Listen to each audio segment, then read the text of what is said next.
Hello, I'm Scott DuPont with another episode of Finance Your Movie, sharing tips and strategies to help you fund your independent feature, documentary, short film, or web series. Our mission is to empower you to get your money to tell your story. So, Louise Levison, I think I have on the line right now. She has been writing business plans for independent films for 30 plus years. Her most successful client, you might have heard of a small, low-budget film called The Blair Witch Project, which ended up being the most profitable independent film of all time. She's also the author of the best-selling book, Filmmakers Financing. Nice to have you, Louise. It's nice to be here. So how many editions, I don't want to misstate it, how many editions of your book are we into now? The 8th edition is out. Congratulations. So thank you. Yes. Incredible. So let's just get right into it. Our audience is either getting ready to raise money for their first film. We have a lot of other people in our audience that maybe they're doing their second or third film. And why is a business plan so important, probably the most important thing that they need to start with? Well, and I will say that whatever they do, they also need to have legal documents done by an attorney, because a business plan is not a legal document.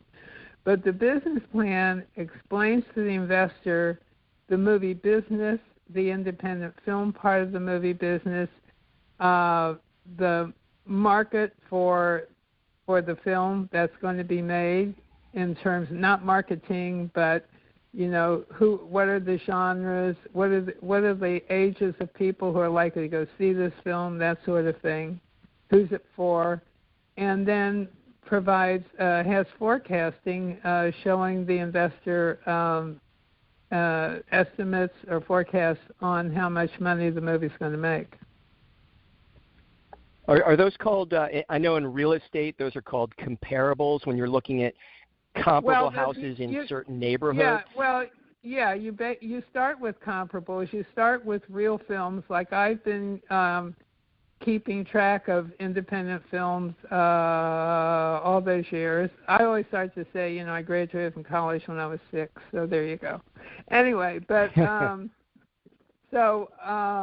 you start with comparables, and that's the true part in a sense, because everything in the written part of the business plan, which can be 18 to 25 or more pages depending if you're doing a company plan, everything in the written part describing things has to be absolutely correct, nothing made up, like no wish list of people you want to have in it, and we can talk about that later if you want, that kind of thing. The forecast itself, obviously, is called forecast, but the films that are used have to be purchased, unfortunately, from a reputable database so that people know that those are credible numbers, that you didn't make those numbers up or just get them off the internet. So that's the real part of the forecast. And then there's a whole methodology I use that we explain to people in the business plan to show how we do the forecast. So I'm not trying to scare our audience at all. Yeah. Or, it's not hard. Let me say No, I don't want to put fear in our audience, but Louise, I have to. I would be remiss if I didn't ask you to share the story, and this is one of the main reasons to get a business plan if you can afford it, is what happened to one of your clients. You told me they got sued or something? Oh, well, I've had people, and that I have to say, I worked in other parts of business dealing with, beginning entrepreneurs and that kind of thing. And investors can be litigious, but I have found my experience is that knowing going in, and there's always a paragraph or something even in the business plan, about that it's a risk, even going in a risk and knowing disclosure. it's a risk. Yeah, it's a risk that they might lose all their money, and then an attorney will have like 12 pages on that. But anyway, even so, they can, if they get annoyed or they think you haven't made the film soon enough, whatever they're going through, they will try to find some reason to sue you. It's just real life. And I've seen that. But weren't you able to slightly protect one of your clients? You right. said you. Well, I can protect them by the way I write the text and the way I do the numbers. I write actually. So other people have been sued for other things, or people haven't gotten too upset about the numbers, whatever. Because over the years, I'm better known, and their CPA says, "Oh yeah, I know her," or "I know who she is." But shortly before I moved to Florida from California, like 2 years before, two different clients, the investors were upset for the reason that you can raise money, but then you don't raise all the money at one time and blah, blah, blah. Whatever reason, they decided to sue, and the first thing they picked on was the numbers. And I was asked to take all the tables that were in the business plan and all the text and send it into the court notarized. I didn't have to go in and testify, but just send to the court notarized that I had done the numbers. And I had done the forecast, and once I did that, in both cases, the investors dropped complaining about the data. That's awesome. So it's almost like, and I don't want to, make sure that everything's all hunky-dory and there's unicorns running around in the sky. No, yeah, but it's the same reason why people that are really serious about their business or their taxes, they'll hire a professional CPA. And then if the IRS finds a mistake in your taxes, most of the time it'll stop with the CPA. Right. So that's a great story. That was pretty much the end of it, because when they came to the numbers, you were the expert and they were real. Yeah. Correct? And And I know, and also because the other thing is the methodology I use is rational. When you've seen over the years big companies have been sued by other companies for their forecasts, it happens all the time. It's because they sue them for having unrealistic projections. Even though in the first place they accept them, that's another story, but that kind of thing. Mine are very realistic. And I just wanted to say, because if you were talking about math, I always say to my class, and this is true, the only thing you need to know to do what I do in terms of the numbers is adding, subtracting, multiplying, dividing, and fractions. Although I find fractions sometimes are hard. But if you know that, then you can do it. If you want to buy the book and do it yourself, you can do it. So I don't want them to get scared that it's, bizarre things that I put together that nobody would understand. So.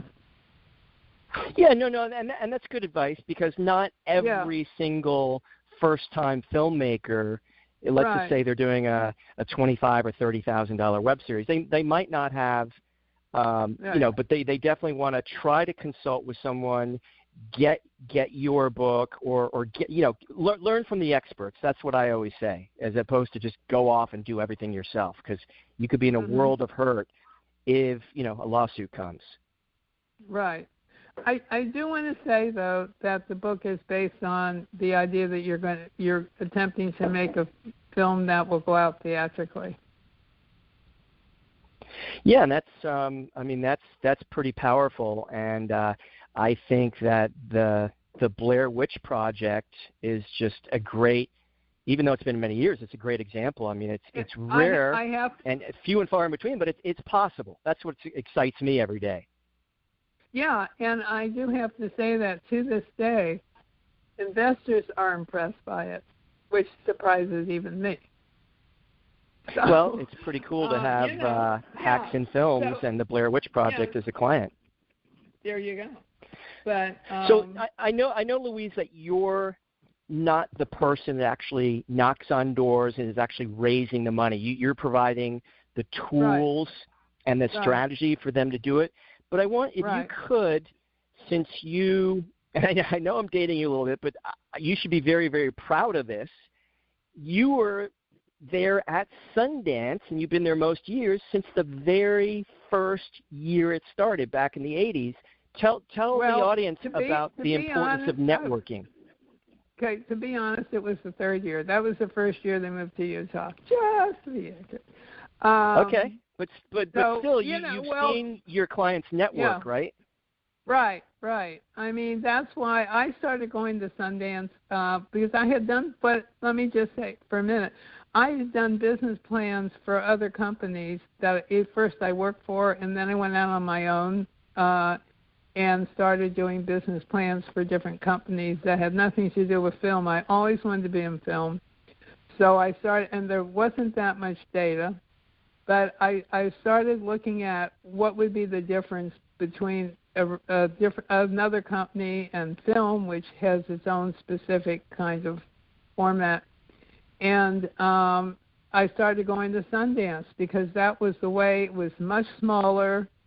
I could talk to a lot of people, and I could get a lot of information to see if what my methodology made sense, how to improve it, that kind of thing. And so it's one of those things when you go into your own business, which a lot of listeners may want to do, is, say you do it. and so over the years, I was lucky to be able to get a lot of information while I was there that would be harder now because it's so big, and it's just honestly that it's been made more difficult to actually talk to individuals that you would like to speak to. But let's say hypothetically that Sundance is not in the budget for some first-time filmmakers to go, especially every year. Do you think there's value into networking with potential investors and going to local film festivals in their area? Oh, absolutely. Now, generally speaking, you won't meet the actual investors there face-to-face, but you will meet the people who know the investors. You will meet the CPA, the investment banker, the attorney. That is where, my client base, a lot of my client base comes from, and those are the people who know the people. And I like to say most independent filmmakers do not live in L.A., I mean, some do, and do not live in New York. They live all over the world. I'm from Cincinnati, Ohio, and there's a lot of independent filmmakers there.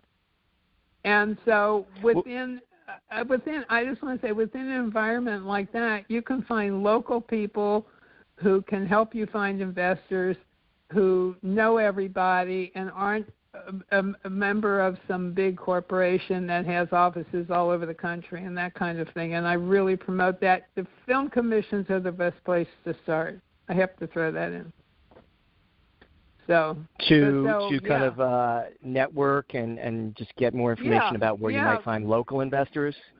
That's right. And then I will tell you one thing that hasn't changed, as I have seen over the years, is you find one or two people who are really interested, and they're going to say, okay, you have to go talk to my friend Bob, or you have to do this. And that's really how a lot of my clients still do it. You start with the first people.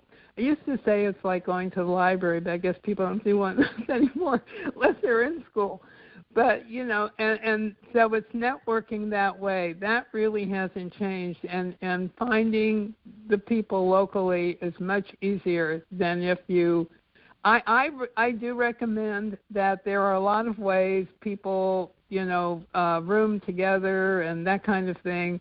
I think it is a good thing to go to Sundance one year if you can. But that's, you may not meet everybody there, but you will talk to people. You will always meet people that you will like and you might work with later, that kind of thing. But generally speaking, there's always going to be people who run businesses who be really happy to have a film being made in their hometown and, will be part of contributing to your budget. Yeah, and my old adage is the more people you meet, the more potential investors, the more chance you have of raising money. Unfortunately, right. We're all out of time, Louise. I want to thank you very, very much. I just wanted to clarify, you're still doing your free newsletter people can get, correct? Absolutely, yeah. At moviemoney.com, if you go there, you can sign up for the newsletter. Okay. Go to moviemoney.com. Just a full disclosure, even though I am working on a project with Louise and we have a shared website, I have nothing to do with her book, nothing to do with her consulting, but I do encourage you to read her newsletter because it's a wealth of information, and thank you for doing that for free all these years, Louise, and thank you for your time today. Thank you. Tune in next week, or for more info, visit financeyourmovie.com. Thank you for listening, and remember, if you have a story to tell the world, never give up on your dream. Copyright Nemours Marketing.